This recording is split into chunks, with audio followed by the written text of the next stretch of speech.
Good evening students. ನಾನು Shivakumar Suryavanshi.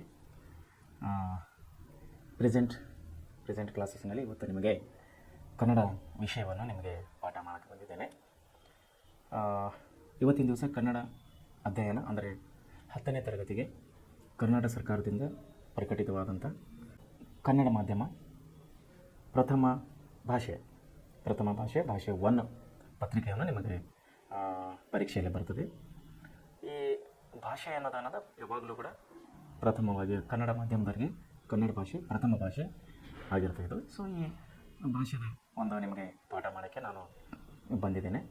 Present ಕ್ಲಾಸಸ್ನಿಂದ ಕೊಡುವಂಥ ಪ್ರತಿಯೊಂದು ಪಾಠಗಳನ್ನು ತಾವು ನೆನಪಿನಲ್ಲಿಟ್ಟು ಓದಿಕೊಂಡು ಒಳ್ಳೆಯ ರೀತಿಯಲ್ಲಿ ಅಭ್ಯಾಸ ಮಾಡಿ ವಿಷಯಗಳನ್ನು ನೆನಪಿನಲ್ಲಿಟ್ಟುಕೊಂಡು ಪರೀಕ್ಷೆಯನ್ನು ಬರೆದು ತಾವು ತಮ್ಮ ಈ 10ನೇ ತರಗತಿಯ ಪರೀಕ್ಷೆಯಲ್ಲಿ ಯಶಸ್ವಿ ಆಗೋದರೊಂದಿಗೆ ನಿಮ್ಮ ಮುಂದಿನ ಜೀವನದಲ್ಲಿ ಕೂಡ ನೀವು ಯಶಸ್ವಿ ಆಗಬೇಕಂತೇಳಿ ನಾನು ಪ್ರೆಸೆಂಟ್ ಕ್ಲಾಸಿನ ಮೂಲಕವಾಗಿ ನಿಮ್ಮನ್ನು ಹಾರೈಸುತ್ತೇನೆ.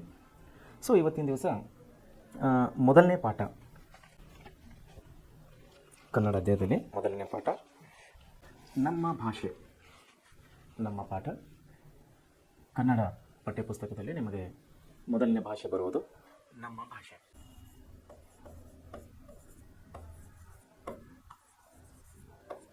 ನಮ್ಮ ಭಾಷೆ.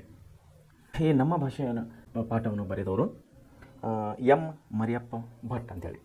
ಇದರ ಗದ್ಯಭಾಗ ರಚನಾಕಾರರು, ಈ ಪಾಠದ ರಚನಾಕಾರರು, ಈ ಭಾಗದ ಒಂದು ನಮ್ಮದು ಈ ಗದ್ಯದ ರಚನಾಕಾರರು ಎಂ ಮರಿಯಪ್ಪ ಭಟ್ ಅಂತೇಳಿ.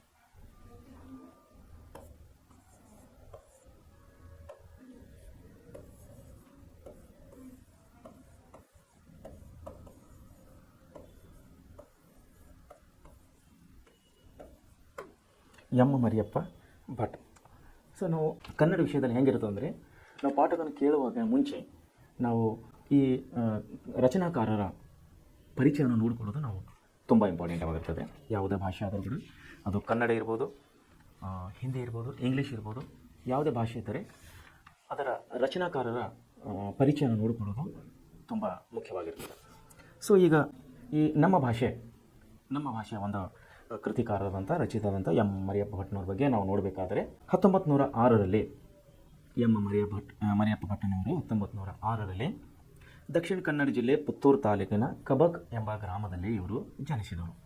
1906ರಲ್ಲಿ ದಕ್ಷಿಣ ಕನ್ನಡ ಜಿಲ್ಲೆ ಅಂದರೆ ಇವತ್ತಿನ ಮಂಗಳೂರು ಜಿಲ್ಲೆ ಅಂತೇಳಿ ನಾವು ಕರಿತೀವಿ. ಉತ್ತರ ಕನ್ನಡ ಜಿಲ್ಲೆ, ದಕ್ಷಿಣ ಕನ್ನಡ ಜಿಲ್ಲೆ, 2 ಜಿಲ್ಲೆಗಳನ್ನು ತಾವು ನೆನಪಿನಲ್ಲಿ ಇಟ್ಕೊಳ್ಬೇಕು. ದಕ್ಷಿಣ ಕನ್ನಡ ಅಂದರೆ ಮಂಗಳೂರು ಜಿಲ್ಲೆ, ಉತ್ತರ ಕನ್ನಡ ಜಿಲ್ಲೆ ಅಂದರೆ ಕಾರವಾರ ಜಿಲ್ಲೆ. ಈ 2 ಜಿಲ್ಲೆಗಳು ಸಮುದ್ರ ತಟ್ಟದ ಕರಾವಳಿ ತೀರದ ಪ್ರದೇಶದಲ್ಲಿ ಇದ್ದಿದ್ದ ಸಲುವಾಗಿ ಒಂದನ್ನು ನಾವು ದಕ್ಷಿಣ ಕನ್ನಡ, ಒಂದನ್ನು ಉತ್ತರ ಕನ್ನಡ ಜಿಲ್ಲೆ ಅಂತೇಳಿ ಕರಿತೀವಿ. ಉತ್ತರ ಕನ್ನಡ ಜಿಲ್ಲೆ ಜಿಲ್ಲಾ ಕೇಂದ್ರ ಬಂದು ಕಾರವಾರ, ದಕ್ಷಿಣ ಕನ್ನಡದ ಜಿಲ್ಲಾ ಕೇಂದ್ರ ಬಂದು ಮಂಗಳೂರು, ಇದನ್ನು ಮಂಗಳೂರು ಜಿಲ್ಲೆ ಅಂತ ಕರಿತೀವಿ. ದಕ್ಷಿಣ ಕನ್ನಡ ನಮ್ಮ ರಾಜ್ಯದ ಆಡಳಿತ ಭಾಷೆಯಲ್ಲಿ ದಕ್ಷಿಣ ಕನ್ನಡ ಅಂತ ಕರಿತೀವಿ. ಕಾಮನ್ ಆಗಿ ಕರೆಯೋರೆಲ್ಲವರೆಲ್ಲ ಮಂಗಳೂರು ಅಂತೇಳಿ ಕರಿತಾವೆ. ತಾವು ಇದನ್ನು ಅಬ್ಸರ್ವ್ ಮಾಡಬೇಕಂದ್ರೆ ಬಸ್ಸಿನ ಬೋರ್ಡ್ಗಳನ್ನು ತಾವು ನೋಡ್ಬೋದು.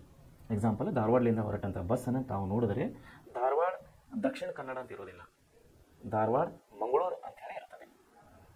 ಸೊ ಇವತ್ತಿನ ಮಂಗಳೂರು ಜಿಲ್ಲೆ ಅಥವಾ ದಕ್ಷಿಣ ಕನ್ನಡ ಜಿಲ್ಲೆ ಪುತ್ತೂರು ತಾಲೂಕಿನ ಕಬಕ್ ಎಂಬ ಗ್ರಾಮದಲ್ಲಿ ಶ್ರೀ ಎಂ ಮರಿಯಪ್ಪ ಭಟ್ಟನವರು 1906ರಲ್ಲಿ ಇವರು ಜನಿಸುತ್ತಾರೆ. ಬಹುಭಾಷಾ ವಿದ್ವಾಂಸರು, ಈ ಶಬ್ದಗಳನ್ನು ತಾವು ಗಮನದಲ್ಲಿಟ್ಟು ಕೇಳಬೇಕು. ವಿದ್ವಾಂಸರು ಅಂದರೆ ಪಂಡಿತರು ಅಂದಂಗೆ, ಅಂದರೆ ಪಾಂಡಿತ್ಯ ಉಳ್ಳವರು, ಭಾಷೆಯ ಮೇಲೆ ಪಾಂಡಿತ್ಯ ಉಳ್ಳವರನ್ನು ನಾವು ವಿದ್ವಾಂಸರು ಅಂತೇಳಿ ಕರಿತೀವಿ. ಸೊ ಬಹುಭಾಷಾ ವಿದ್ವಾಂಸರು ಇವರು ಅಂದರೆ ಇವರಿಗೆ ಬೇರೆ ಬೇರೆ ಭಾಷೆಗಳುಗಳನ್ನು ಇವರು ಪರಿಣಿತಿ ಹೊಂದಿದವರು. ಬಹುಭಾಷಾ ವಿದ್ವಾಂಸರಾದ ಇವರು ದ್ರಾವಿಡ ಭಾಷೆಗಳನ್ನು ತುಲನಾತ್ಮಕ ಅಂದರೆ ನಾವು ಟ್ಯಾಲಿ ಅಂತ ಹೇಳ್ತೀವಲ್ಲ, ಟ್ಯಾಲಿ ಕಂಪ್ಯಾರಿಸನ್ ಮಾಡಿ ನೋಡೋದು. ಅಂದರೆ ಈ ಭಾಷೆ ಹೇಗೆ, ಆ ಭಾಷೆ ಉತ್ತಮ, ಈ ಭಾಷೆ ಉತ್ತಮ, ಆದ ಭಾಷೆಯಲ್ಲಿ ಏನು ವಿಶೇಷತೆ ಇದೆ, ಈ ಭಾಷೆಯಲ್ಲಿ ಏನು ವಿಶೇಷತೆ ಇದೆ ಅನ್ನೋದು ಕಂಪ್ಯಾರಿಸನ್ ಏನು ತುಲನೆ ಮಾಡ್ತಾರಲ್ಲ, ಅದಕ್ಕೆ ತುಲನಾತ್ಮಕ ಅಧ್ಯಯನ ಮಾಡುವುದರೊಂದಿಗೆ ನಿಘಂಟು ರಚನೆಯಲ್ಲಿ, ನಿಘಂಟು ತಮಗೆ ಬಹುಶಃ ಗೊತ್ತಿರ್ಬೋದು ಅಥವಾ ಗೊತ್ತಿಲ್ಲ ಅಂದ್ರೆ ತಿಳ್ಕೊಡಿ. ನಿಘಂಟು ಅಂದರೆ dictionary, Kannada to English dictionary, English to Kannada dictionary, Kannada to Kannada dictionary. ಇದನ್ನು ನಾವೇನು ಅಂತೀವಲ್ಲ, ಇದಕ್ಕೆ ನಿಘಂಟು ಏನಂತೀವಲ್ಲ, ಇದು ನಮ್ಮ ಶುದ್ಧ ಕನ್ನಡದಲ್ಲಿ ನಾವು ನಿಘಂಟು ಅಂತ ಕರಿತೀವಿ. ಇದನ್ನೇ ನಾವು ಈಗ ಆಡು ಭಾಷೆಯಲ್ಲಿ ನಾವು ರನ್ನಿಂಗ್ ಆಗಿ ನಾವು ಪ್ರಚಲಿತವಾಗಿ ಬಳಸುವಂಥ ಭಾಷೆ ನಿಘಂಟಿಗೆ ಡಿಕ್ಷನರಿ ಅಂತೇಳಿ.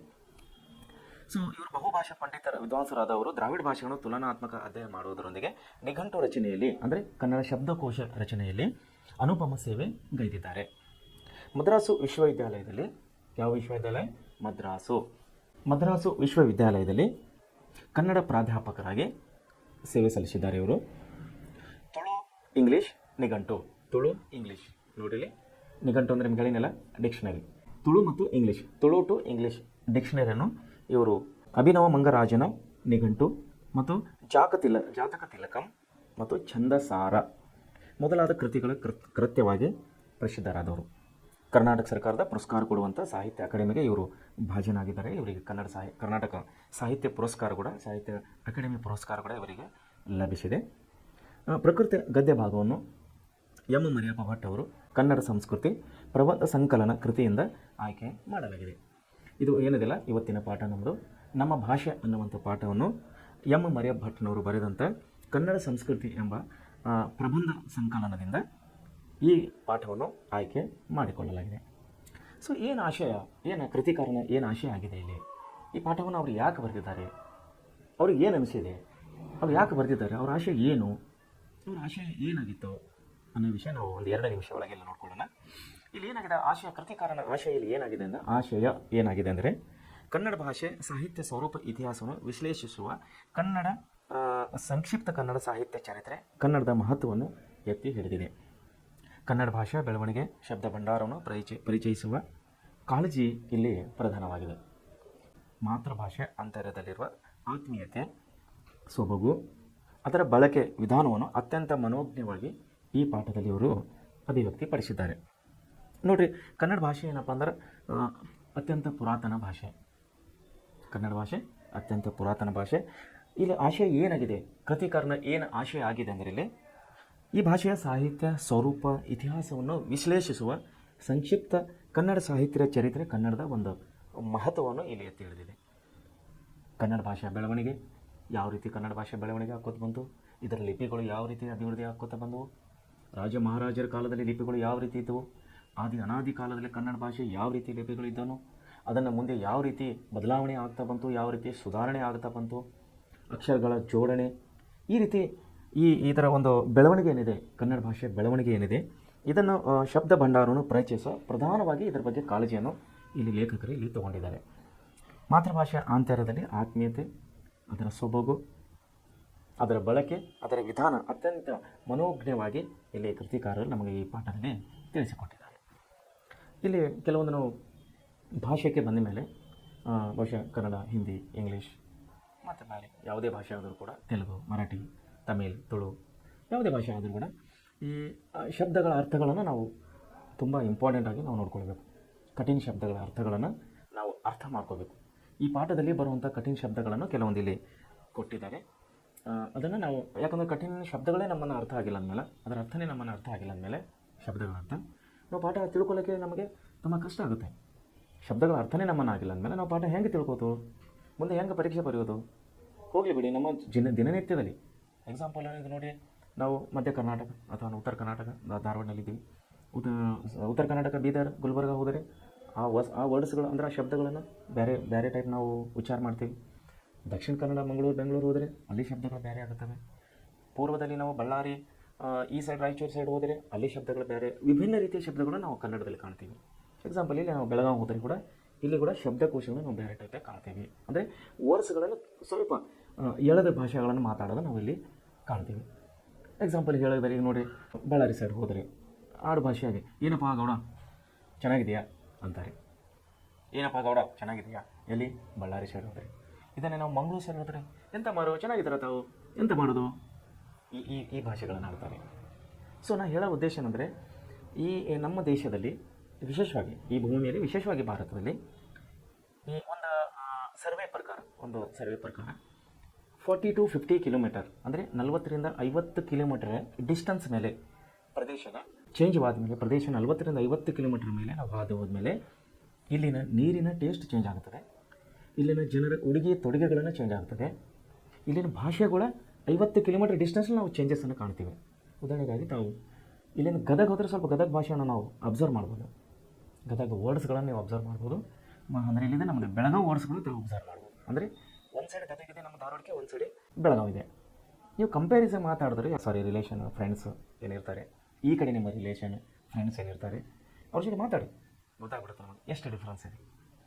ಬಿಡಿ ಇಲ್ಲಿಂದ ಮುಂಡುಗೋಡು, ಜಸ್ಟ್ ಮುಂಡುಗೋಡು ಹೋಗಿ ನೋಡಿ, ಮುಂಡುಗೋಡು ಭಾಷೆ ಎಷ್ಟು ಚೇಂಜ್ ಇದೆ. ಹುಬ್ಬಳ್ಳಿಗೆ ಮುಂಡುಗೋಡು ಎಷ್ಟು ದೂರ ಇದೆ? 35, 40 ಮ್ಯಾಕ್ಸಿಮಮ್ 40 ಕಿಲೋಮೀಟರ್. ಸೊ ನಾನು ಹೇಳೋ ಉದ್ದೇಶ ಅಂದರೆ ಭಾಷೆಯ ವಿಭಿನ್ನತೆಯನ್ನು ನಾವು ಪ್ರತಿ 40ರಿಂದ 50 ಕಿಲೋಮೀಟರ್ ಮಧ್ಯದಲ್ಲಿ ಪರಸ್ಪರದಲ್ಲಿ ನಾವು ವಿಭಿನ್ನತೆಯನ್ನು ನಾವು ಕಾಣ್ತೇವೆ ವರ್ಡ್ಸ್ಗಳು. ಸೊ ಇದನ್ನು ನಮ್ಮನ್ನು ಸಲೀಸಾಗಿ ತಿಳುವ ಹಾಗೆ ಈಸಿಯಾಗಿ ತಿಳುವ ಹಾಗೆ ಇಲ್ಲಿ ಲೇಖಕರು ಈ ಪಾಠದಲ್ಲಿ ಕೆಲವೊಂದು ನಿಘಂಟುಗಳು ಅಂದರೆ ಪದಗಳ ಅರ್ಥಗಳನ್ನು ನಮ್ಮನೇಲಿ ಕೊಟ್ಟಿದ್ದಾರೆ. ಎಕ್ಸಾಂಪಲ್ ನೋಡಿರಿ,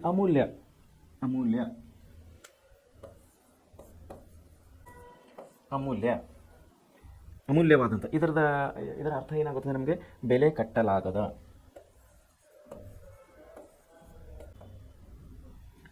ಕಟ್ಟಲಾಗದ ಅಂತ ಇದರ ಅರ್ಥವಾಗುತ್ತದೆ. ಯಾವುದರದ? ಅಮೂಲ್ಯದ. ಶ್ರೇಷ್ಠ, ಬೆಲೆ ಕಟ್ಟಲಾಗದ ಅಥವಾ ಶ್ರೇಷ್ಠ, ಇದನ್ನ ಅಮೂಲ್ಯ ಅಂದರೆ ಶ್ರೇಷ್ಠ ಅಂತ ಕೂಡ ನಾವು ಹೇಳ್ಬೋದು.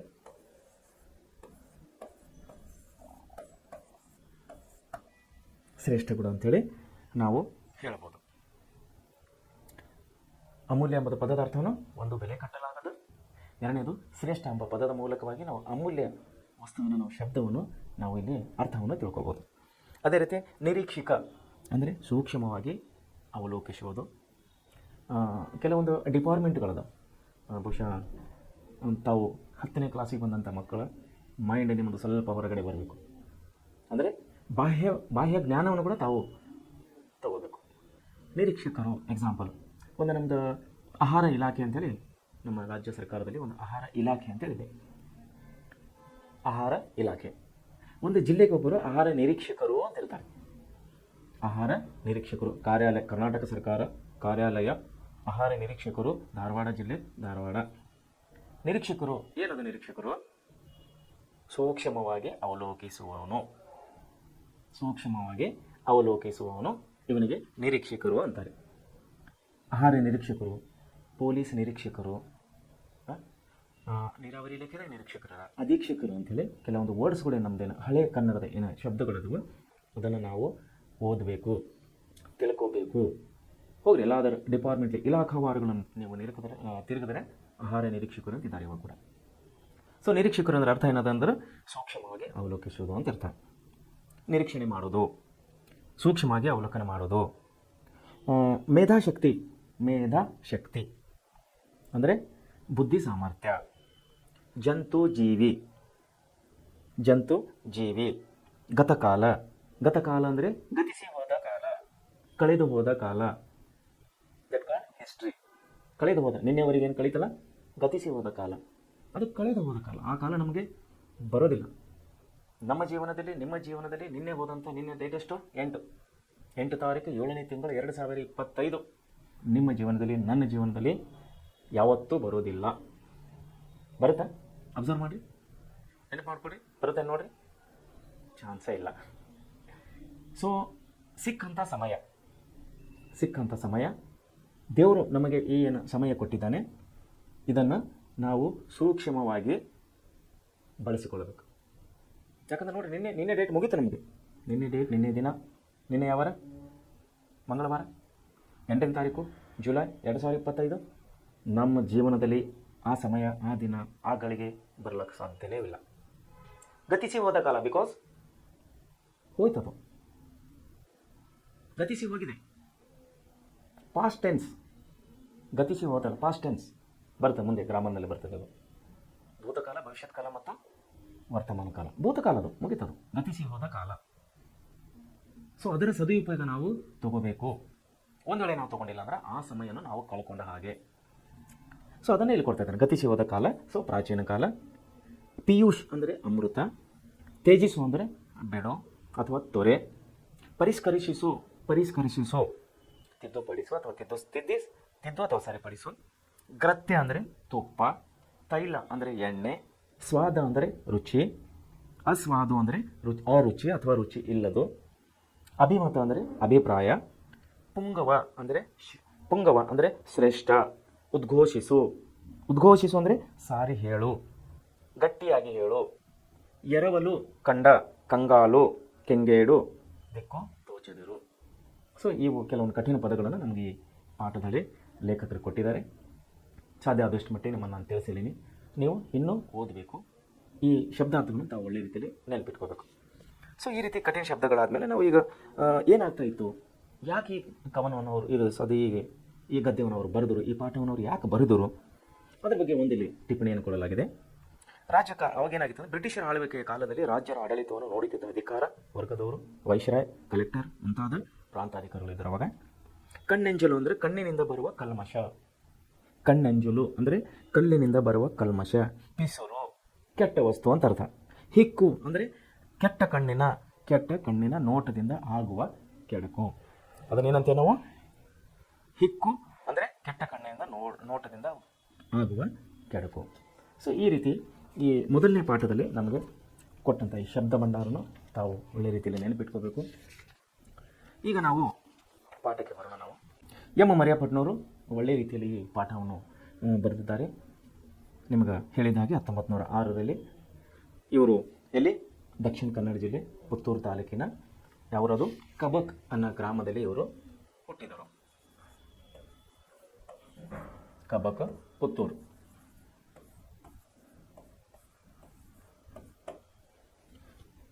ಸೊ ಕನ್ನಡ ಭಾಷೆ ಬಗ್ಗೆ ನಿಮ್ಗೆ ಬಹುಶಃ ಭಾಳಷ್ಟು ಮಂದಿ ಗೊತ್ತಿರಬೇಕು. ಯಾರು ಡೀಪಾಗಿ ಸ್ಟಡಿ ಮಾಡ್ತೀರಿ, ಯಾರು ಆಳವಾಗಿ ಸ್ಟಡಿ ಮಾಡ್ತೀರಿ, ಆಳವ ಅಧ್ಯಯನ ಯಾರು ಮಾಡ್ತೀರಿ, ನಿಮಗೆ ಭಾಷೆಯ ಬಗ್ಗೆ ನಿಮಗೆ ತುಂಬ ಆಳವಾದ ಜ್ಞಾನ ಇರುತ್ತೆ ಅಂತ ನಾನು ಅಂದ್ಕೊಂಡಿನಿ. ಕೊಂದೆಲೆ ಯಾರು ಮಾಡ್ತಾ ಇಲ್ಲ ಆಳವಾಗಿ, ದಯಮಾಡಿ ಇಂದಿನಿಂದಲೇ ಟಿಲ್ ಟುಡೇ ಇವತ್ತಿನಿಂದಲೇ ತಾವು ಆಳವಾಗಿ ಭಾಷೆಯನ್ನು ಅಭ್ಯಾಸ ಮಾಡಬೇಕು. ಯಾಕಂದರೆ ಇದು ತುಂಬ ಇಂಪಾರ್ಟೆಂಟ್.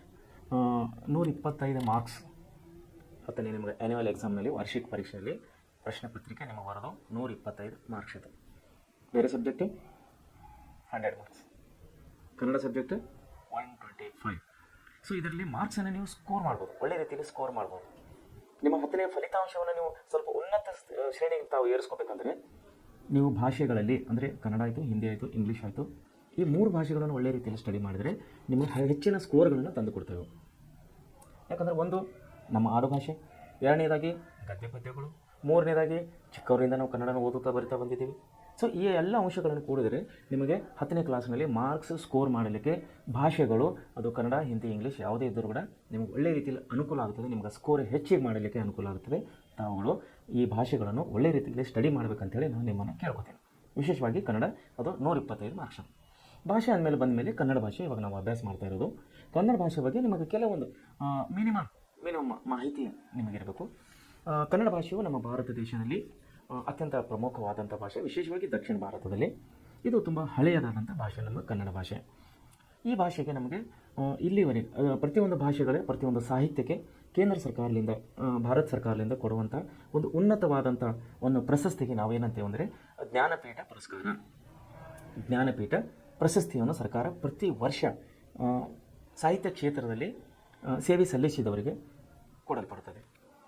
ಇಲ್ಲಿವರೆಗೆ ನಮ್ಮ ಕನ್ನಡ ಭಾಷೆಗೆ 8 ಜ್ಞಾನಪೀಠ ಪುರಸ್ಕಾರಗಳನ್ನು ಬಂದಿವೆ. 8 ಜ್ಞಾನಪೀಠ ಪುರಸ್ಕಾರಗಳು ಬಂದಿವೆ.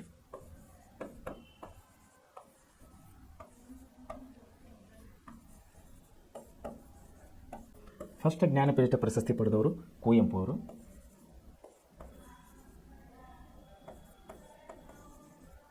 ಕುವೆಂಪು ಅವರು 1967ರಲ್ಲಿ. ಆಮೇಲೆ ಕೊನೆಯದಾಗಿ 8ನೇ ಜ್ಞಾನಪೀಠ ಪುರಸ್ಕಾರವನ್ನು ಪಡೆದವರು, 8ನೇ ಜ್ಞಾನಪೀಠ ಪುರಸ್ಕಾರವನ್ನು ಚಂದ್ರಶೇಖರ್ ಕಂಬಾರ್ ಅವರು.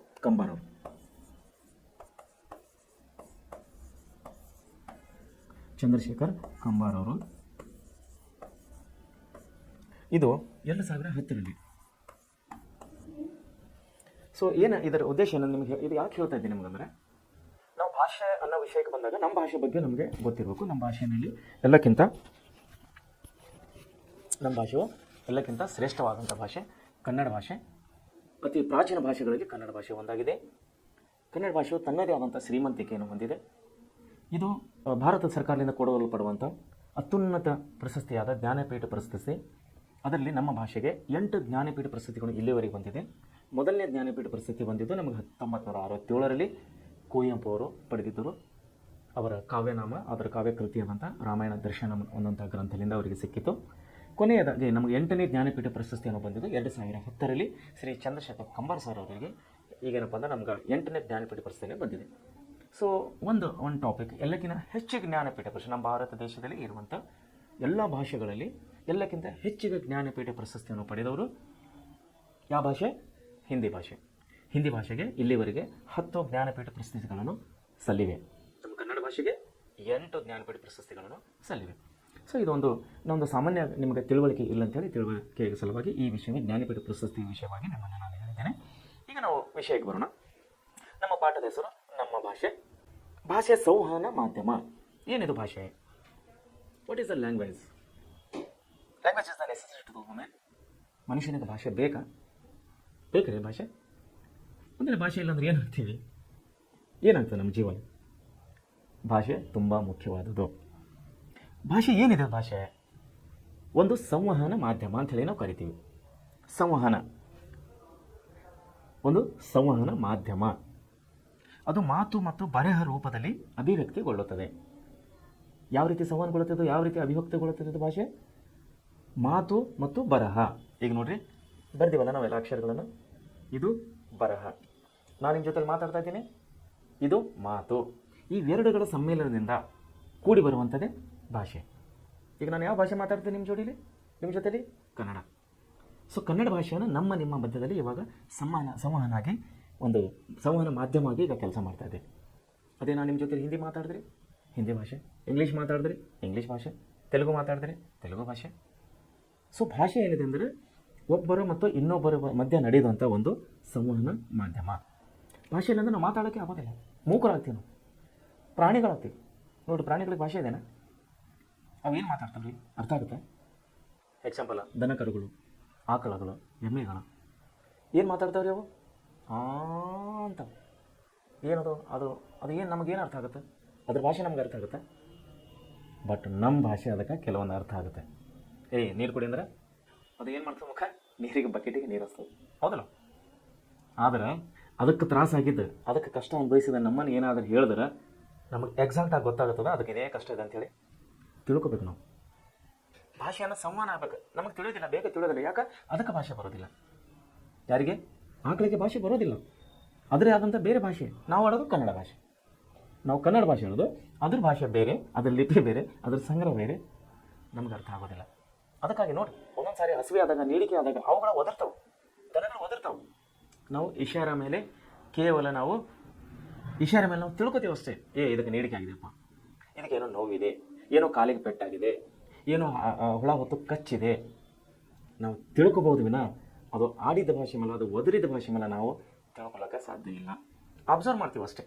ಯಾಕಪ್ಪ ಇದು ಕಾಲಿಗೆ ಹಿಂಗೆ ಕೊಡ್ತಾ ಇದೆ, ಕಾಲಿಗೆ ಏನಾದರೂ ಪೆಟ್ಟಾಗಿದೆ, ಕಾಲಿಗೆ ನೋಡ್ತೀವಿ. ಹೌದಾ? They call language. ಅದನ್ನು ಭಾಷೆ ಅಂತಾರೆ. ದನಗಳ ಭಾಷೆ ಬರೋದಿಲ್ಲ, ನಮಗೆ ಭಾಷೆ ಬರುತ್ತೆ. ನಾವು ಮಾತಾಡ್ತೀವಿ. ನೀವು ಮನುಷ್ಯರು, ನಾನು ಮನುಷ್ಯನು. ನಾನು ಮಾತಾಡೋದು ನಿಮ್ಗೆ ಅರ್ಥ ಆಗುತ್ತೆ, ನೀವು ಮಾತಾಡೋದು ನಮ್ಗೆ ಅರ್ಥ ಆಗುತ್ತೆ. ದನಗಳು ಮಾತಾಡೋದು ನಮಗೆ ಅರ್ಥ ಆಗೋದಿಲ್ಲ, ನಾವು ಮಾತಾಡೋದು ದನಗಳಿಗೆ ಅರ್ಥ ಆಗೋಲ್ಲ. ಒಂದು ಅರ್ಥ ಮಾಡ್ಕೋಬೇಕಂದ್ರೆ ಸ್ವಲ್ಪ ಸಮಯ ತಗೋತದೆ. ನಾವು ಆಡಿದಂಥ ಮಾತನ್ನು ಅದು ತಿಳ್ಕೊಳ್ಳೋಕ್ಕೆ ಸ್ವಲ್ಪ ಸಮಯ ತಗೋತದೆ. ಅದು ಆಡಿದಂಥ ಕೊಟ್ಟಂಥ ವಿಷಯವನ್ನು ನಾವು ತಿಳ್ಕೊಳ್ಳೋಕ್ಕೆ ನಾವು ಸ್ವಲ್ಪ ಸಮಯ ತಗೋತೀವಿ. ಯಾಕೆ? ಲ್ಯಾಂಗ್ವೇಜ್. ಇಲ್ಲಿ ಭಾಷೆಯ ಒಂದು ಸಮಸ್ಯೆ ಇದ್ದಿದ್ದ ಸಲುವಾಗಿ ಅವುಗಳ ಮಧ್ಯೆ ನಮ್ಮಗಳ ಮಧ್ಯೆ ಭಿನ್ನಾಭಿಪ್ರಾಯಗಳು ನಮ್ಮಲ್ಲಿ ಕಾಣ್ತವೆ. ಸೊ ಇಲ್ಲಿ ಏನಾಗ್ತದೆ, ಇದು ಒಂದು ಭಾಷೆಯ ಒಬ್ಬರನ್ನೊಬ್ಬರ ಮಧ್ಯದಲ್ಲಿ ಆಡುವಂಥ, ಅದು ಮಾತುಗಳ ಮೂಲಕ ಅಥವಾ ಬರಹಗಳ ಮೂಲಕ ಅಭಿವ್ಯಕ್ತಗೊಳ್ಳುವಂಥ ಅದನ್ನು ಶ್ರವಣ ಚಾಕ್ಷುಷ ಅದನ್ನು ಪರಿಗಣಿಸಿದೆ. ಶ್ರವಣ ಅಂದರೆ ಕೇಳೋದು. ಶ್ರವಣ ಅಂದ್ರೇನು? ಕೇಳುವುದು. ಈಗ ನಾನು ಮಾತಾಡೋದು ನಿಮ್ಮನ್ನು ಕೇಳಿಸ್ತಾನೆ, ನೀವು ಮಾತಾಡೋದು ನನ್ನನ್ನು ಕೇಳಿಸ್ತದೆ. ದಟ್ ಕಾಲ್ಡ್ ಶ್ರವಣ ಅಂತೀವಿ ನಾವು, ಕೇಳ್ತದೆ. ಮಾತಿನ ಸಾಂಕೇತಿಕ ರೂಪವೇ ಬರಹ. ಭಾಷೆಗೆ ರೂಪ, ಆಕಾರ, ಭೌತಿಕ ಅಥವಾ ರಾಚನಿಕ ಗುಣಗಳೇನಿಲ್ಲ. ಭೌತಿಕ ಗುಣಗಳು ಅದು ಹಿಂಗೆ ಐತೇನ್ರಿ? ರಾಚನಿಕ ಗುಣಗಳು ಅದರ ರಚನಾತ್ಮಕ ಅದು ಹಿಂಗೆ ಐತೇನ್ರಿ? ಹಿಂಗೆ ಇತ್ತೇನ್ರಿ ಮುಂಚೆ? ಅದರ ರೂಪ ಯಾವ ರೀತಿ, ಅದರ ಆಕಾರ ಯಾವ ರೀತಿ? ಆದರೂ ಅದು ಪ್ರಾದೇಶಿಕವಾಗಿ, ರೀಜನಲ್ ಅಂತೀವಿ ನಾವು ಇಂಗ್ಲೀಷ್ನಲ್ಲಿ, ರೀಜನಲ್. ಅದನ್ನು ಪ್ರಾದೇಶಿಕವಾಗಿ ಸನ್ನಿವೇಶವನ್ನು ಅರ್ಥೈಸುವ ಅಥವಾ ಹೊಂದಾಣಿಕೆ ಕೆಲಸವನ್ನು ಪ್ರಾತಿನಿಧಿಕವಾಗಿ ನಿರ್ವಹಿಸುತ್ತದೆ. ಮಾನವನಿಗಿರುವ ಚಿಂತಿಸುವ, ಪರಿಭಾವಿಸುವ ಸದಾ ಚೈತನ್ಯವಾಗಿ ಪ್ರತಿಕ್ರಿಯಿಸುವ ಬೌದ್ಧಿಕ ಶಕ್ತಿಯೇ ಇದಕ್ಕೆ ಹಿನ್ನೆಲೆ. ಅದರ ಸಾಧ್ಯತೆಯ ಪರಿಣಾಮವೇ ಸಂವಹನ. ಭಾಷೆಯ ಸುಸಂಘಟಿತ ರೂಪದ ಧ್ವನಿ ಶರೀರದಿಂದ ಭಾಷೆಯು ಸುಸಂಘಟಿತ ರೂಪದ ಧ್ವನಿ ಶರೀರದಿಂದ ಅರ್ಥಸ್ಫುರಿಸುತ್ತದೆ. ಭಾಷೆ ಬಲ್ಲವನಿಗೆ ಭಾವನೆ ಪರಸ್ಪರ ಸಂಲಗ್ನಗೊಳ್ಳುವುದು. ಭಾವನೆಗಳೆಲ್ಲವೂ ಭಾಷೆಯ ತಕ್ಕಗೆ ತರಲು ಸಾಧ್ಯವಿಲ್ಲವಾದರೂ ಮೂಲ ಆಶಯಕ್ಕೆ ಧಕ್ಕಬಾರದ ಹಾಗೆ ಬಳಸಿದಾಗ ಮಾತ್ರ ಉದ್ದೇಶ ಸಾಧಿತವಾಗುತ್ತದೆ. ಮೂಲ ಆಶಯಕ್ಕೆ ಭಾಷೆ ಒಳ್ಳೆಯದು, ಭಾಷೆ ಅನ್ನೋದು ಒಳ್ಳೆಯದು. ಅದು ಒಳ್ಳೆಯ ಶಬ್ದಗಳಿಂದಲೇ ನಾವು ಮಾತಾಡಬೇಕು. ಒಳ್ಳೆಯ ಶಬ್ದಗಳಿಂದ ಮಾತಾಡಿದ್ರೆ ಅದಕ್ಕೆ ಅದರ ಆಶಯ ಈಡೇರಿಸಿದ ಹಾಗೆ. ಅದನ್ನು ನಾವು ಕೆಟ್ಟ ಶಬ್ದಗಳು ಬಳಸ್ತೀವಿ, ಗೊತ್ತಲ್ಲ ನಿಮ್ಗೆ? ಅದು ಒಳ್ಳೆ ಲ್ಯಾಂಗ್ವೇಜಾ? ಅದು ಒಳ್ಳೆ ಭಾಷೆನಾ? ಭಾಳ ಜನ ಅಂತಾರೆ, ಏನು ಭಾಷೆ ಮಾತಾಡ್ತೀಯಪ್ಪ, ಅರ್ಥ ಆಗೋದಿಲ್ಲ, ನಿನಗೆ ಸ್ವಲ್ಪ ಆದರೂ ತಿಳಿತದಲ್ಲೋ, ನಿನಗೆ ಬುದ್ಧಿ ಐತಿಲ್ಲೋ, ಈ ರೀತಿ ಮಾತಾಡ್ತೀಯ, ಈ ರೀತಿ ಭಾಷೆ ಬಳಸೋದಾ, ಚಿಕ್ಕವರಾಗಿ ದೊಡ್ಡವ್ರಿಗೆ ಈ ರೀತಿ ಮಾತಾಡೋದಾ, ಈ ರೀತಿ ಇಂಥ ಶಬ್ದಗಳು ಎಲ್ಲ ಬರುತ್ತವಲ್ಲ, ಇಂಥ ವಾಕ್ಯಗಳು ಎಲ್ಲ ಬರುತ್ತವಲ್ಲ, ಅಲ್ಲ ಭಾಷೆಯನ್ನು ವಿರೂಪಗೊಳಿಸಿ ಮಾತಾಡಿದಂಥ ಶಬ್ದಗಳನ್ನು ನಾವಿಲ್ಲಿ ಅದರ ಭಾಷೆಯ ಆಶಯ ವಿರುದ್ಧವಾಗಿ ಮಾಡಿದಂಥ ಶಬ್ದಗಳು. ಸೊ ಅದಕ್ಕಾಗಿ ಮೂಲ ಆಶಯಕ್ಕೆ ಇದಕ್ಕೆ ಧಕ್ಕೆ ಬಾರದಾಗೆ ನಾವು ಶಬ್ದಗಳನ್ನು ಬಳಸಬೇಕು, ಒಳ್ಳೆ ರೀತಿಯಲ್ಲಿ ಮಾತಾಡಬೇಕು, ರೆಸ್ಪೆಕ್ಟ್ ಕೊಡಬೇಕು, ಇನ್ನೊಬ್ಬರಿಗೆ ದೊಡ್ಡವರಿಗೆ ಬೆಲೆ ಕೊಡಬೇಕು, ಚಿಕ್ಕವರಿಗೆ ಕೂಡ ಒಳ್ಳೆ ರೀತಿಯಲ್ಲಿ ಮಾತಾಡಬೇಕು, ದೊಡ್ಡವರಿಗೆ ಕೂಡ ಒಳ್ಳೆ ರೀತಿಯಲ್ಲಿ ಮಾತಾಡಬೇಕು. ಅವಾಗ ಮಾತ್ರ ಭಾಷೆಯ ಆಶೆಯನ್ನು ಈಡೇರಿಸಿದಾಗೆ ಆಗುತ್ತದೆ. ಭಾಷಾ ಪ್ರಯೋಗದಲ್ಲಿ ಅದರ ಆಂತರಿಕ ಸಂಬಂಧವನ್ನು ಅರಿಯುವುದು ಅಗತ್ಯವಾಗಿದೆ. ವಿವಿಧ ಭಾಷೆಗಳು, ಭಾಳಷ್ಟು ಭಾಷೆಗಳಿವೆ. ಈಗ ನಿಮಗೆ ಮುಂಚೆ ಹೇಳಿದಾಗೆ ನಮ್ಮ ಸುತ್ತಮುತ್ತ ಎಕ್ಸಾಂಪಲ್, ನಮ್ಮ ದಕ್ಷಿಣ ಭಾರತದಲ್ಲಿ ತಮಿಳುನಾಡು ಹೋದರೆ ನಾವು ತಮಿಳು ಮಾತಾಡ್ತೀವಿ, ಕೇರಳ ಹೋದರೆ ಮಲಯಾಳಿ ಮಾತಾಡ್ತೀವಿ, ತೆಲಂಗಾಣ ಆಂಧ್ರ ಬಂದರೆ ತೆಲುಗು ಮಾತಾಡ್ತೀವಿ, ಮಹಾರಾಷ್ಟ್ರ ಹೋದರೆ ಮರಾಠಿ ಮಾತಾಡ್ತೀವಿ, ಗೋವಾ ಹೋದರೆ ಕೊಂಕಣಿ ಭಾಷೆ ಮಾತಾಡ್ತೀವಿ.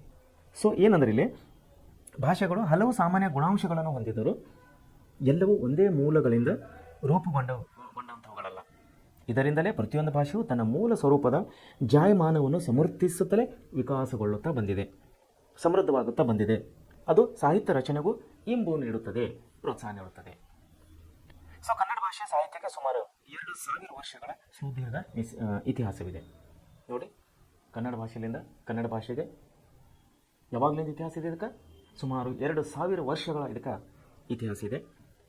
ಅದು ಇತರ ಭಾಷೆಯ ಸಾಹಿತ್ಯ ಸಂಸ್ಕೃತಿಯಿಂದ ಪ್ರಭಾವಿತವಾದರೂ ದೇಶಿಯನ್ನು ಬಿಟ್ಟುಕೊಟ್ಟಿಲ್ಲ, ಸ್ವತಂತ್ರವಾಗಿ ಬೆಳೆದು ಬಂದಿದೆ. ಕನ್ನಡ ಭಾಷೆ ಸ್ವತಂತ್ರವಾಗಿ ಬೆಳೆದು ಬಂದಿದೆ. ಅದರ ಸಾಂಸ್ಕೃತಿಕ ಮಹತ್ವವನ್ನು ಅರಿಯುವುದು ಇಲ್ಲಿನ ಉದ್ದೇಶವಾಗಿದೆ. ಎಕ್ಸಾಂಪಲ್ ನೋಡಿ, ಇನ್ನೊಂದು ಭಾಷೆ ಮೇಲೆ ನಮ್ಮ ಕನ್ನಡ ಭಾಷೆ ಅವಲಂಬನೆ ಇಲ್ಲ. ಅವಲಂಬನೆ ಆದಂಥ ಕೆಲವೊಂದು ಭಾಷೆಗಳು ನಿಮ್ಮ ಮುಂದೆ ನಾನು ಎಕ್ಸಾಂಪಲ್ ಆಗಿ ಹೇಳೋಕ್ಕೆ ಇಷ್ಟಪಡ್ತೀನಿ. ನೋಡಿ, ಹಿಂದಿ ಭಾಷೆಯಲ್ಲಿ ಬರಿಬೇಕಂದ್ರೆ ಇದು ಮರಾಠಿಯಲ್ಲಿ ಸೇಮ್ ಹಿಂದಿಯಲ್ಲೂ ಕೂಡ ಇದನ್ನೇ ಬರೀತಾರೆ, ಮರಾಠಿಯಲ್ಲೂ ಕೂಡ ಇದನ್ನೇ ಅಂಥೇಳಿ ವಿಚಾರ ಮಾಡ್ತಾರೆ. ಸ್ವಲ್ಪ ಗಮನ ಕೊಡಬೇಕು ತಾವು, ಇದು ತುಂಬ ಸೂಕ್ಷ್ಮವಾದಂಥ ವಿಷಯ. ಹಿಂದಿ ಭಾಷೆದವರು ಅಂತ ಅದನ್ನೇ ಬರೀತಾರೆ, ಮರಾಠಿ ಭಾಷೆದವರು ಕೂಡ ಅಂತ ಅದನ್ನೇ ಬರೀತಾರೆ. ಸೊ ಅರ್ಥ ಅಂದ್ರೆ ಇಲ್ಲಿ ಒಂದು ಭಾಷೆಗಳು ಇನ್ನೊಂದು ಭಾಷೆ ಮೇಲೆ ಸಮ್ ಪರ್ಸೆಂಟೇಜ್ ಅವಲಂಬಿತವಾಗಿದೆ.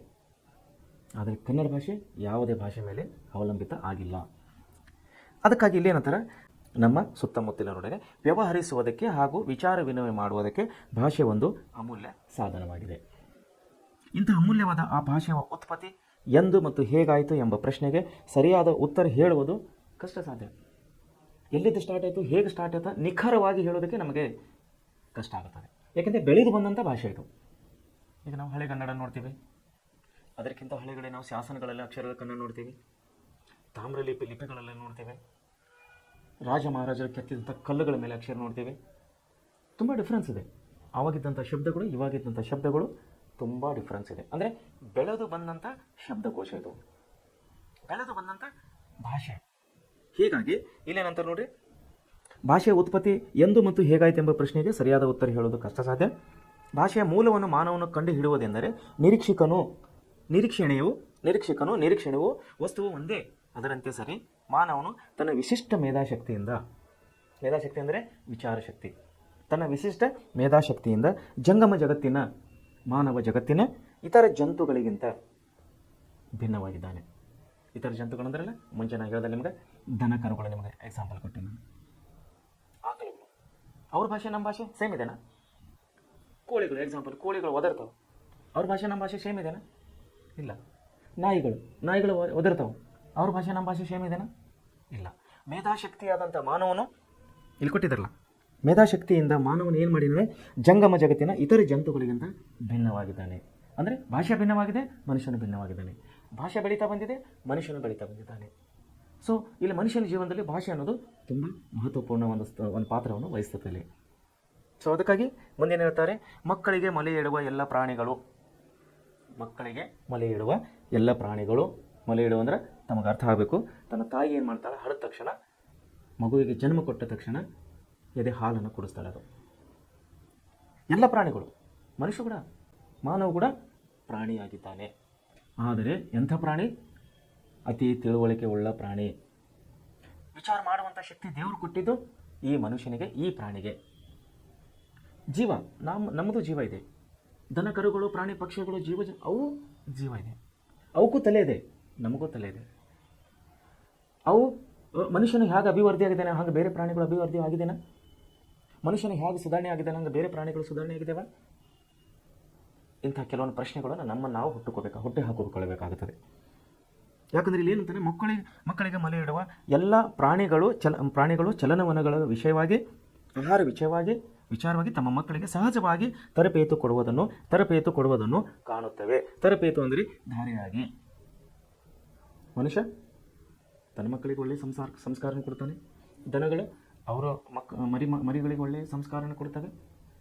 ಕೋಳಿಗಳು, ನಾಯಿಗಳು, ಜಂತುಗಳು ನೋಡಿ, ನಾಯಿಗಳು ತಾವು ಅಬ್ಸರ್ವ್ ಮಾಡ್ಬೋದು. ಯಾವಾಗದ ಹೊಸದಾಗಿ ಹುಟ್ಟಿದಂಥ ನಾಯಿ ಮರಿಗಳು ನಾವು ಏನಂತೀವಿ ನೋಡಿ, ನಾಯಿ ಹೊಸದಾಗಿ ಮರಿ ಹಾಕಿದಂಥ ನಾಯಿ ಹತ್ತಿರ ಹೋಗ್ರೆ ನಾವು ನಿಮ್ಮ ಸಮೀಪಕ್ಕೆ ಅದು ಬರಿಗೊಳ್ಳೋದಿಲ್ಲ, ಕಚ್ಚಲಕ್ಕೆ ಬರುತ್ತೆ ನಿಮಗದು. ಯಾಕಂದರೆ ಆ ಮರಿಗಳು ಅಷ್ಟು ಅದಕ್ಕೆ ತುಂಬ ಪ್ರಾಣಪ್ರಿಯವಾದಂಥ ಮಕ್ಕಳು. ಅದೇ ರೀತಿ ಈ ಪ್ರತಿಯೊಂದು ಪ್ರಾಣಿಯು ಇಲ್ಲಿ ಏನು ಹೇಳ್ತಾ ಇದ್ದಾನೆ ಕೃತಿಕಾರಿಯಲ್ಲಿ, ಪ್ರತಿಯೊಂದು ಪ್ರಾಣಿಯು ಮೊಲೆ ಇಡುವ ಎಲ್ಲ ಪ್ರಾಣಿಗಳು ಚಲನ ಆಹಾರ ವಿಷಯವಾಗಿ ತಮ್ಮ ಮಕ್ಕಳಿಗೆ ಸಹಜವಾಗಿ ತರಬೇತಿ ಕೊಡುವುದನ್ನು ಕಾಣುತ್ತೇವೆ. ಅನುಕರಣದಿಂದ ಕಿರಿಯವು ಹಿರಿಯ ಪ್ರಾಣಿಗಳಂತೆ ಕಾರ್ಯ ಮಾಡುವುದನ್ನು ಕಲಿತವೆ. ಅನುಕರಣೆ ಅಂದರೆ ನೋಡು ಕಲಿಯುವುದು. ಅನುಕರಣೆ, ನೋಡು ಕಲಿಯೋಕೆ ಬರಲೇನಪ್ಪ ನಿನಗೆ ಅಂತೀವಿ. ಅವನು ಆ ರೀತಿ ಮಾಡ್ತಾನೆ, ನಿನಗೆ ಮಾಡೋಕೆ ಬರೋದಿಲ್ಲಪ್ಪ. ರನ್ನಿಂಗ್ ಪೊಲೀಸರು ಓಡ್ತಾ ಇದ್ದಾರೆ, ಅವ್ರ ಜೋಡಿ ನೀವು ಓಡಪ್ಪ. ನೋಡಿ ಕಲಿಯುವುದು ಏನಂತಿರೋದು? ಅನುಕರಣದಿಂದ ಕಿರಿಯವರು ಹಿರಿಯ ಪ್ರಾಣಿಗಳಂತೆ ಕಾರ್ಯ ಮಾಡುವುದನ್ನು ಕಲಿತೇವೆ. ಇಲ್ಲಿಗೆ ಅವುಗಳ ಸಾಮಾನ್ಯ ಸಂಸ್ಕೃತಿ ಮುಗೀತು. ಮಾನವನಾದರೂ ತನ್ನ ಸಮಕಾಲೀನ ಜನತೆಯದು ಮಾತ್ರವೇ ಅಲ್ಲ, ಗತಕಾಲದ ಹಿರಿಯರ. ಮತ್ತಿಲ್ಲಿ ಬಂತು ನೋಡ್ರಿ, ಗತಕಾಲ ಅಂದರೆ ಗತಿಸಿ ಹೋದ ಕಾಲ, ಕಳೆದು ಹೋದ ಕಾಲ. ಗತಕಾಲದ ಹಿರಿಯರ ಧ್ಯಾನ ಅನುಭವಗಳನ್ನು ಸರ್ವಸ್ವವನ್ನು ಉಳಿಸಿಕೊಂಡು ಬೆಳೆಸಬಲ್ಲ ಇದಕ್ಕೆ ಮೂಲ ಸಾಧನ ಭಾಷೆ. ಈಗ ನಾವು ಹಿರಿಯರನ್ನು ಮಾಡಿದಂಥ ನಾವೇನಾದರೂ ಕಲಿಬೇಕಂದ್ರೆ ಭಾಷೆ ಬೇಕು. ನಮ್ಮ ಮುತ್ತೆ, ಅಜ್ಜ, ಪಣಜ, ತಾತ ಅವ್ರು ಏನು ಮಾಡ್ತಾ ಇದ್ದಾರೆ, ಏನು ನಾವು ಕಲಿಬೇಕಂದ್ರೆ ಅವ್ರು ಮಾಡಿದ್ದು ಅಥವಾ ಆಡಿದ್ದು ನಾವು ಕೇಳಿನೇ ಮಾಡಬೇಕಾಗತ್ತೆ. ಸೊ ಇದಕ್ಕೆಲ್ಲ ಕಾರಣ ಭಾಷೆ. ಭಾಷೆಯ ಪ್ರಯೋಜನ ಮನುಷ್ಯನಿಗೆ ಇಲ್ಲದೆ ಹೋಗಿದ್ದರೆ ಆತ ಬರಿಯ ಜಂತುವಾಗಿಯೇ ಉಳಿಯುತ್ತದೆ. ಭಾಷೆ ಇದ್ದು ಅದರ ಪೀಯೂಷವನ್ನು ಕುಡಿದು ಅರಗಿಸಿಕೊಳ್ಳದ, ಅಂತೆಯೇ ಕರ್ಮವೆಸಗದ ವ್ಯಕ್ತಿ ಜಂತುವೇ ಸರಿ. ನೋಡಿರಿ, ಭಾಷೆ ಇದ್ದು ಅದರ ಪೀಯೂಷ ಅಂದರೆ ಅದರ ಸಾರ, ಅದರ ಸತ್ವ, ಅದರ ರುಚಿಯನ್ನು ಕುಡಿದು ಅರಗಿಸಿಕೊಳ್ಳದ ಅಂತೆಯೇ ಅಂದರೆ ಅರಗಿಸಿಕೊಳ್ಳದ ಹಾಗೆಯೇ ನಾವು ಕರ್ಮವನ್ನು ಎಸಗಿದರೆ ನಾವು ಮನುಷ್ಯರಲ್ಲ, ನಾವು ಜಂತುವೇ ಸರಿ. ಜೀವ ಜಂತುಗಳೇ ಸರಿ, ಪ್ರಾಣಿಗಳೇ ಸರಿ, ನಾವು ಮನುಷ್ಯರಲ್ಲ ಎಂಬಂಥ ವಾಕ್ಯದಲ್ಲಿ ಇಲ್ಲಿ ಕೃತಿಕಾರನು ಕೊಡ್ತಾ ಇದ್ದಾನೆ. ವಿಶ್ವದ ಬಹುಭಾಷಾ ಪ್ರಪಂಚದಲ್ಲಿ ಸುಮಾರು 4,000 ಭಾಷೆಗಳಿರುತ್ತವೆ ಅಂತ ಒಂದು ಸಮೀಕ್ಷೆಯನ್ನು ಹೇಳ್ತಾ ಇದೆ. ದೇಶ, ಕಾಲ, ವಂಶ, ಪರಂಪರೆ ಇತ್ಯಾದಿ ಕಾರಣಗಳಿಂದ ಅವು ಬೇರೆ ಬೇರೆವಾಗಿ ಭಿನ್ನ ಸನ್ನಿವೇಶಗಳಲ್ಲಿ ಬೆಳೆದು ಬಂದಿವೆ. ಆಯಾ ಸನ್ನಿವೇಶಗಳ ಅನುಸಾರವಾಗಿ, ಆಯಾ ಜನತೆಯ ಜ್ಞಾನಾರ್ಜಿತ ಸ್ವತ್ತುಗಳ ಅನುಸಾರವಾಗಿ ಭಾಷೆಗಳು ಬೆಳೆದು ಬಂದಿವೆ. ನೋಡಿರಿ, ನಾವು ಬಹುಶಃ ಯಾವುದಂದರೆ ತಮಿಳ್ ಭಾಷೆನದು ಅಣ್ಣ ಅಂತೇಳಿ ಒಂದು ಏನೋ ಹೆಸರಿದೆ, ನಾನು ಮರ್ತೋಗಿನೋದು. ಅವನು ತೆಲುಗು ಭಾಷೆದಕ್ಕಾಗಿ ತುಂಬ ಹಗಲಿರುಳು ಶ್ರಮಿಸಿದ್ದಾನೆ.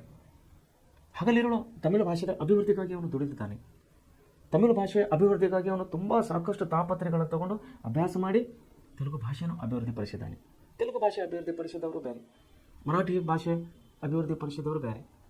ಸೊ ಈ ರೀತಿ ದೇಶ, ಕಾಲ, ವಂಶ, ಪರಂಪರೆ ಇತ್ಯಾದಿ ಕಾರಣದಿಂದ ಅವು ಬೇರೆ ಬೇರೆಯಾಗಿ ಭಿನ್ನ ಭಿನ್ನ ಸನ್ನಿವೇಶಗಳಲ್ಲಿ ಬೆಳೆದು ಬಂದಿವೆ. ಆಯಾ ಸನ್ನಿವೇಶಗಳ ಅನುಸಾರವಾಗಿ ಆಯಾ ಜನತೆಯ ಜ್ಞಾನಾರ್ಜಿತ ಸ್ವತ್ತುಗಳಿಗೆ ಅನುಸಾರವಾಗಿ ಭಾಷೆಗಳು ಬೆಳವಣಿಗೆ ಆಗುತ್ತಿವೆ. ಭಾಷೆಗಳು ವ್ಯಾವಹಾರಿಕವಾಗಿ ಮತ್ತು ಗ್ರಾಂಥಿಕ ಎಂದು ಎರಡು ತೆರವಾಗಿ ವಿಭಾಗಿಸುವುದುಂಟು. ವ್ಯಾವಹಾರಿಕವೆಂದರೆ ಜೀವದ್ ಭಾಷೆ, ಅದರಲ್ಲಿ ಜನರು ಮಾತನಾಡುತ್ತಾರೆ, ವ್ಯವಹರಿಸ್ತಾರೆ. ಕನ್ನಡ, ತಮಿಳು, ತೆಲುಗು, ತುಳು, ಮರಾಠಿ, ಉರ್ದು, ಇಂಗ್ಲಿಷ್ ಇದಕ್ಕೆ ಉದಾಹರಣೆಯಾಗಿವೆ. ಗ್ರಾಂಥಿಕವೆಂದರೆ ಅಭಿವೃದ್ಧಿ ಹೊಂದಿ ಗ್ರಂಥ ರಚನೆಯಲ್ಲಿ ಉಪಯೋಗವಾಗುವಂಥ ಭಾಷೆ. ಅವು ಯಾವುವು? ಸಂಸ್ಕೃತ, ಕನ್ನಡ, ಇಂಗ್ಲಿಷ್, ಪಾಳಿ ಇತ್ಯಾದಿ ಈ ವರ್ಗಕ್ಕೆ ಸೇರಿವೆ. ಎಲ್ಲ ವ್ಯಾವಹಾರಿಕ ಭಾಷೆಗಳು ಗ್ರಾಂಥಿಕವಾಗಿ ಬೇಕಿಲ್ಲ. ತುಳು ಒಂದು ಸುಂದರ ವ್ಯಾವಹಾರಿಕ ಭಾಷೆ, ಆದರೆ ಅದು ಗ್ರಾಂಥಿಕ ಭಾಷೆಯಲ್ಲ. ಹಾಗೆಯೇ ಎಲ್ಲ ಗ್ರಾಂಥಿಕ ಭಾಷೆಗಳು ಇಂದು ವ್ಯಾವಹಾರಿಕವಾಗಿ ಇರುವುದಿಲ್ಲ. ದೇವಭಾಷೆ ಎನಿಸಿಕೊಂಡ ಸಂಸ್ಕೃತ ಸರ್ವ ಸಂಪನ್ನತೆಯಿಂದ ಕೂಡಿದ ಗ್ರಾಂಥಿಕ ಭಾಷೆಯಾಗಿದೆ. ಆದರೆ ಇಂದು ಯಾವೊಂದೋ ಪ್ರದೇಶದಲ್ಲಿಯೂ ಅದು ವ್ಯಾವಹಾರಿಕವಾಗಿ ಭಾಷೆಯಾಗಿ ಇರುವುದಿಲ್ಲ. ಸುಮಾರು ಉಪಭಾಷೆಗಳು ಸಂಸ್ಕೃತದಿಂದ ಬಂದಿವೆ ಅಂತೇಳಿ ನಮ್ಮ ತಜ್ಞರು ಹೇಳ್ತಾರೆ. ಎಕ್ಸಾಂಪಲ್ ಹಿಂದಿ, ಮರಾಠಿ, ಕೆಲವೊಂದು ಅಂಶಗಳು, ಉಚ್ಚಾರಗಳು, ನಿಬಂಧನೆಗಳು ಏನಿದೆಯಲ್ಲ ಅವೆಲ್ಲವೂ ಸಂಸ್ಕೃತ ಮೂಲ ಭಾಷೆಗಳನ್ನು ಹುಟ್ಟಿದೆ ಅಂತೇಳಿ ನಮ್ಮ ತಜ್ಞರು ಹೇಳ್ತಾರೆ. ಸೊ ಏನಂತೀರಿ, ನಮ್ಮ ವ್ಯಾವಹಾರಿಕ ಭಾಷೆ ಆಗಿರೋದು ಗ್ರಾಂಥಿಕ ಭಾಷೆ ಇರಬೇಕಂತ ಹಾಗೇನಿಲ್ಲ. ಗ್ರಾಂಥಿಕ ಭಾಷೆ ಆಗಿದ್ದು ವ್ಯಾವಹಾರಿಕ ಭಾಷೆ ಆಗಿರಬೇಕಂತ ಹಾಗೇನಿಲ್ಲ. ಕಾಲಕ್ಕೆ ಅನುಗುಣವಾಗಿ, ಸಮಯಕ್ಕೆ ತಕ್ಕ ಅನುಗುಣವಾಗಿ ವ್ಯಕ್ತಿಗಳ ಒಂದು ಜ್ಞಾನಾರ್ಜಿತವಾಗಿ ಸ್ವತ್ತುಗಳ ಅನುಸಾರವಾಗಿ ಅವರ ಚಿಂತನೆಯಿಂದ, ಅವರ ಒಂದು ಮನುಷ್ಯನ ಒಂದು ವಿವೇಕದಿಂದ ಆಯಾ ಭಾಷೆಗಳು ಬೆಳವಣಿಗೆಗಳಾಗ್ತಾ ಬಂದಿವೆ. ಒಂದೊಂದು ಭಾಷೆಗಳಿಗೆ ಒಬ್ಬೊಬ್ಬರು ವಿದ್ವಾಂಸರಿದ್ದಾರೆ. ಅವರು ತನ್ನ ಭಾಷೆಯನ್ನು ಅಭಿವೃದ್ಧಿಪಡಿಸಲಿಕ್ಕೆ ಹಗಲಿರುಳು ಶ್ರಮಿಸಿದ್ದಾರೆ. ಆಳವಾದ ಅಧ್ಯಯನಗಳು ಕೂಡ ಅವರು ಮಾಡಿದ್ದಾರೆ. ಸೊ ಈಗ ಮುಂದೆ ನೋಡಬೇಕಾದರೆ ನವಶಿಲಾಯುಗದ ಮಾನವ ಸಂಚಾರಿ ಜೀವನವನ್ನು ತ್ಯಜಿಸಿ ಒಂದೆಡೆ ಬೇಡಿಬಿಟ್ಟು ಆಸ್ತಿ, ಮನೆ, ಬದುಕು ಮೊದಲಾದ ಭಾವನೆಗಳನ್ನು ತಿಳಿಯುವುದಕ್ಕೆ ಎಂದು ಮೊದಲು ಮಾಡಿದನೋ ಅಂದು ಆತನಿಗೆ ಲೆಕ್ಕ ಇಡುವ ಅವಶ್ಯಕತೆ ಉಂಟಾಯಿತು. ನೋಡಿ, ಹಳೆ ಕಾಲದಕ್ಕೆ ಹೋದರೆ ಮನುಷ್ಯ ಎಲ್ಲಿದ್ದ? ನಾಗರಿಕತೆ, ನದಿಗಳ ಪಕ್ಕದಲ್ಲಿ, ನದಿಗಳ ದಡ್ಡೆಯ ಮೇಲೆ ಜೀವನವನ್ನು ಸಾಗಿಸ್ತಾ ಹೋದ ನಾಗರಿಕತೆ. ತಾವು ನೋಡಿರ್ತೀರಿ, ಹಳೆ ಶಿಲಾಯುಗದಲ್ಲಿ ನಾವು ಬಂದವ, ಹಳೆ ಕಾಲದಲ್ಲಿ ಬಂದಾಗ ನಾವು ಈಜಿಪ್ಟ್ ನಾಗರಿಕತೆ, ಸಿಂಧೂ ನಾಗರಿಕತೆ, ನೈಲ್ ನಾಗರಿಕತೆ ಅಥವಾ ಮೆಸೊಪೊಟೇಮಿಯಾ ನಾಗರಿಕತೆ ಎಂಬಂಥ 3 ನಾಗರಿಕತೆಗಳನ್ನು ನಾವು ಕಾಣ್ತೀವಿ. ಇವರೆಲ್ಲ ಎಲ್ಲಿದ್ದರು? ನದಿಯ ದಡ್ಡೆಯ ಮೇಲೆ ಜೀವನವನ್ನು ಸಾಗಿಸ್ತಾ ಇದ್ದರು. ಕುಡಿಯೋಕೆ ನೀರು ಬೇಕಾಗಿತ್ತಲ್ಲ, ಮನುಷ್ಯನಿಗೆ ನೀರು ಬೇಕಲ್ಲ, ನೀರಿಲ್ಲ ಅಂದ್ರೆ ಬದುಕಬೇಕಾಗುತ್ತಾ? ಅನ್ನ ಇಲ್ಲದೇನೆ ಇರ್ಬೋದು, ಊಟ ಇಲ್ಲಾಂದ್ರೆ ಇರ್ಬೋದು, ಮನುಷ್ಯ ಬದುಕಿರ್ಬೋದು. ನೀರಿಲ್ಲ ಅಂದರೆ ಮನುಷ್ಯ ಬದುಕಿರಲಿಕ್ಕೆ ಸಾಧ್ಯವಿಲ್ಲ. ಇದನ್ನು ನಾವು ಅನಾದಿ ಕಾಲದಿಂದ ಕೂಡ ನಾವು ಅಬ್ಸರ್ವ್ ಮಾಡ್ಬೋದು. ನಾವು ಅನ್ನೋದನ್ನು ನಾವು ಸ್ವಲ್ಪ ತಿಳ್ಕೋಬೇಕು. ಯಾಕಂದರೆ ಮನುಷ್ಯನು ನಾಗರಿಕತೆ ಯಾವಾಗ ಹುಟ್ಟಿಕೊಂಡು ಬಂತು, ಆವಾಗ ಮನುಷ್ಯನು ನದಿಯ ದಡದ ಮೇಲೆ ಜೀವನವನ್ನು ಸಾಗಿಸ್ತಾ ಇದ್ದ. ಒಂದೆಡೆ ಕೂತುಕೊಂಡು ಜೀವನ ಸಾಗಿಸ್ತಾ ಇದ್ದ. ಯಾವಾಗ ನಾಗರಿಕತೆ ಬದಲಾಯಿಸ್ತು, ನಾಗರಿಕತೆ ಯಾವಾಗ ಅಳಿದು ಹೋತು, ಮನುಷ್ಯನು ವ್ಯಾವಹಾರಿಕವಾಗಿ ಬದಲಾವಣೆಯಾದ. ಮನುಷ್ಯನು ವ್ಯಾವಹಾರಿಕವಾಗಿ ಬದಲಾವಣೆ ಆದಾಗ ಅವನಿಗೆ ಲೆಕ್ಕ ಇಡುವಂಥ ಪರಿಸ್ಥಿತಿ ಬಂತು.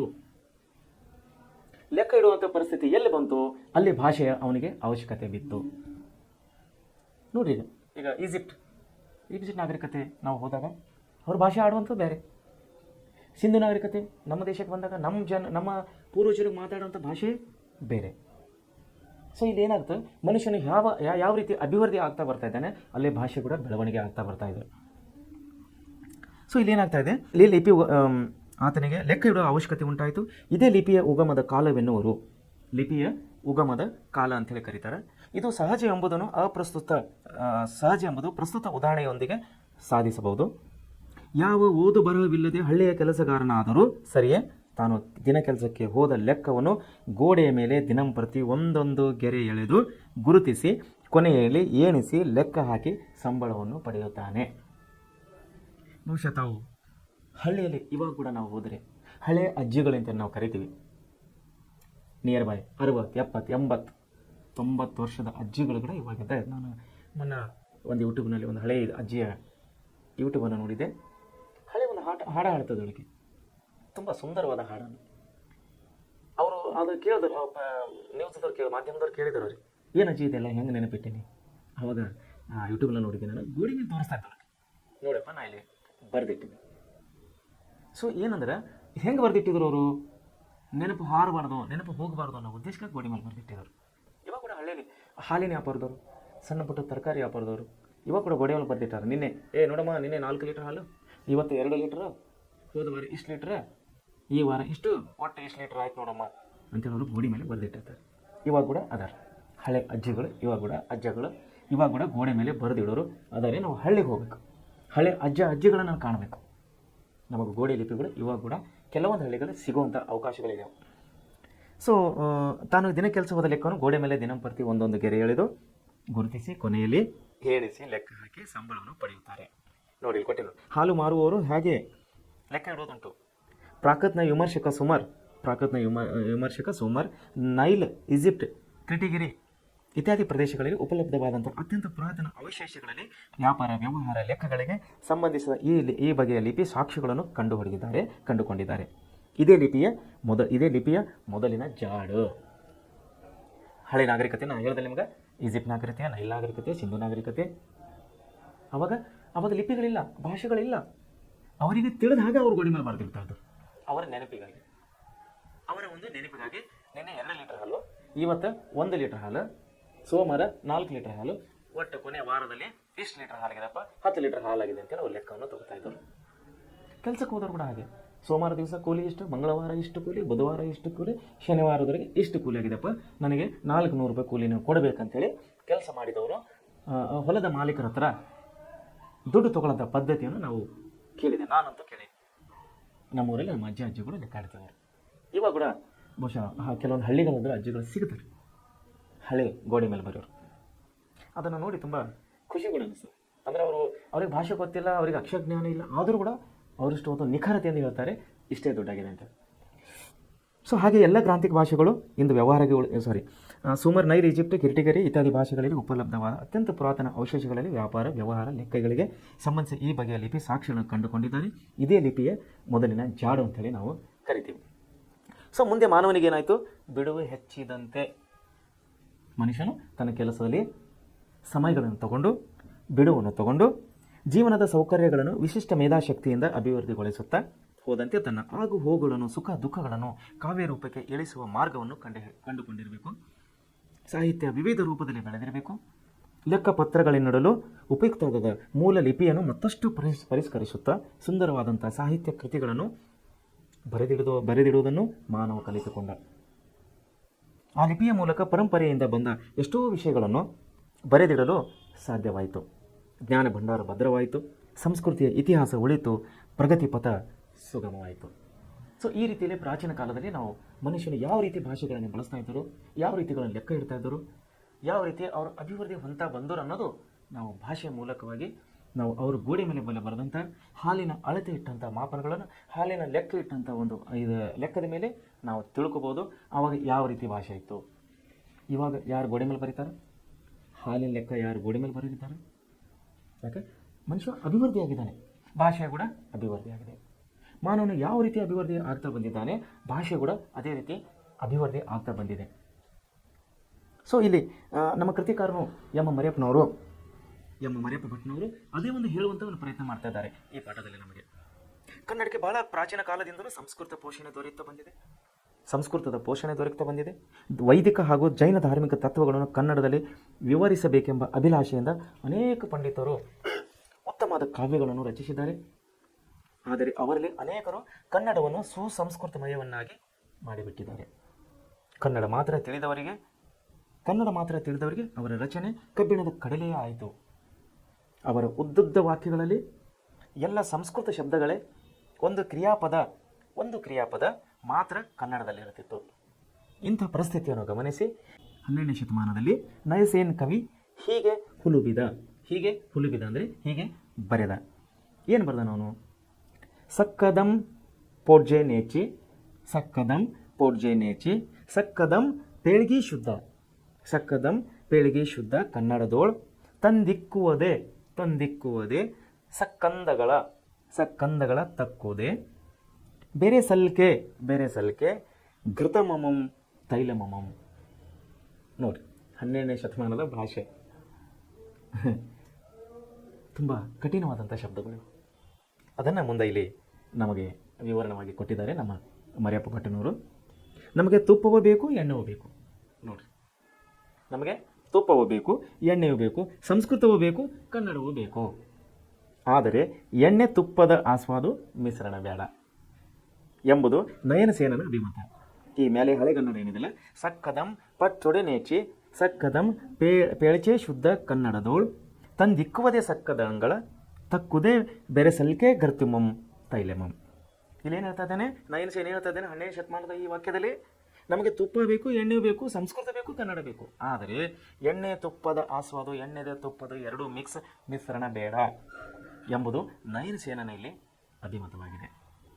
ಅನೇಕ ಜೀವಿಗಳು ಕನ್ನಡ ಅಭಿವೃದ್ಧಿ ಹೊಂದಬೇಕಾದರೆ, ಅನೇಕ ಕವಿಗಳು ಕನ್ನಡ ಅಭಿವೃದ್ಧಿ ಹೊಂದಬೇಕಾದರೆ ಕನ್ನಡ ಪದಗಳ ಬಳಕೆ ಹೆಚ್ಚಾಗಬೇಕೆಂದು ಸಾರಿದ್ದಾರೆ.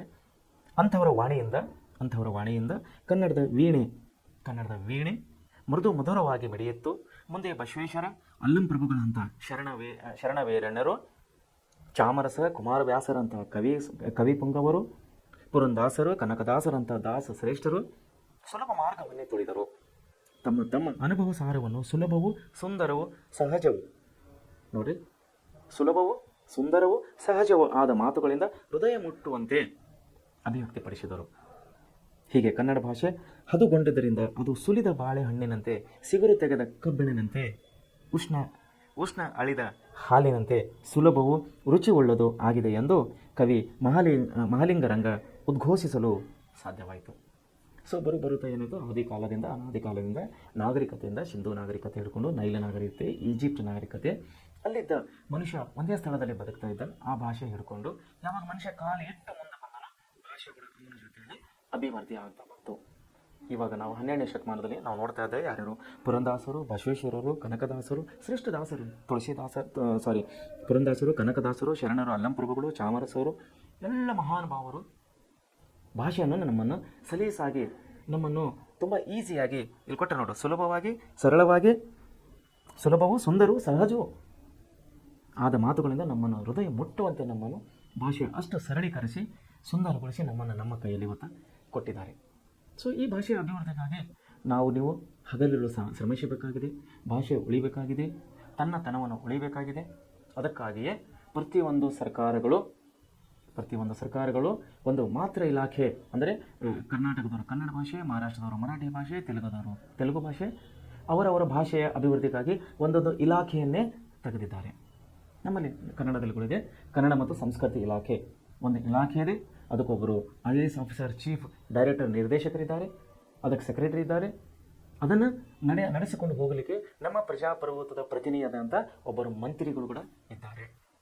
ಇವತ್ತಿನ ಕನ್ನಡ ಮತ್ತು ಸಂಸ್ಕೃತಿಯ ಮಂತ್ರಿಗಳು ತಾವು ಬಹುಶಃ ನೆನಪು ಇದ್ದರೆ ಓಕೆ, ನೆನಪಿಲ್ಲಂದರೆ ತಮಗೆ ಗೊತ್ತಿಲ್ಲ ಅಂದರೆ ನೆನಪಿಟ್ಕೊಳ್ಳಿ.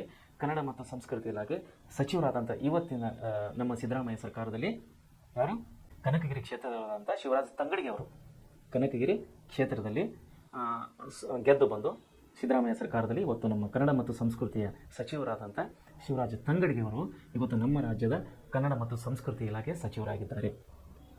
ಅವರ ಕೆಲಸ ಏನು, ಸರ್ಕಾರ ಕೊಡುವಂಥ ಅನುದಾನವನ್ನು ತಗೊಂಡು ವಾಸಿಸುವ, ನಮ್ಮ ರಾಜ್ಯದಲ್ಲಿ ವಾಸಿಸುವ ದೇಶ ವಿದೇಶಗಳಲ್ಲಿ ಕನ್ನಡ ಪಂಡಿತರು ವಾಸಿಸುವಂಥ ಎಲ್ಲರ ಅನುಭವವನ್ನು ತೆಗೆದುಕೊಂಡು ಅದರ ಅಭಿವೃದ್ಧಿಗೆ, ಭಾಷೆಯ ಅಭಿವೃದ್ಧಿಗೆ ಏನೇನು ಕಾರ್ಯಕ್ರಮಗಳು ಹಾಕಬೇಕು, ಯಾವ್ಯಾವ ರೀತಿ ಕಾರ್ಯಕ್ರಮಗಳನ್ನು ಮಾಡಬೇಕು, ಅದನ್ನು ಇಲಾಖಾವಾರ ಅದೇ ಇಲಾಖೆಗೆ ಹಿರಿಯ ಅಧಿಕಾರಿಗಳಿರ್ತಾರೆ, ಅವರ ಒಂದು ಸಲಹೆಯನ್ನು ಪಡೆದುಕೊಂಡು ಒಂದು CM ಅವರ ಅಂದರೆ ಮುಖ್ಯಮಂತ್ರಿಯವರ ಅನುಭವವನ್ನು ಪಡೆದುಕೊಂಡು ಮಂತ್ರಿಯವರು, ಅಧಿಕಾರಿಗಳು ಎಲ್ಲರೂ ಕೂಡಿ ನಮ್ಮ ಜ್ಞಾನಪೀಠ ಪುರಸ್ಕರ್ತರು ಅವರ ಸಲಹೆ ಮೇರೆಗೆ ನಮ್ಮ ಭಾಷೆಯನ್ನು ಯಾವ ರೀತಿ ಅಭಿವೃದ್ಧಿ ಮಾಡಬೇಕಂತೇಳಿ ಅವರು ಚಿಂತನೆ ಮಾಡಿ ಅದಕ್ಕೆ ಯಾವ ರೀತಿ ಕಾರ್ಯಕ್ರಮಗಳು ಹಾಕಬೇಕಂತೇಳಿ ಅವರು ಒಂದು ಯೋಜನೆಯನ್ನು ಹಾಕಿಕೊಂಡು ತನ್ನ ಕಾರ್ಯದಲ್ಲಿ, ತನ್ನ ಇಲಾಖೆಯಲ್ಲಿ ಕೆಲಸ ಮಾಡ್ತಾ ಇರ್ತಾರೆ.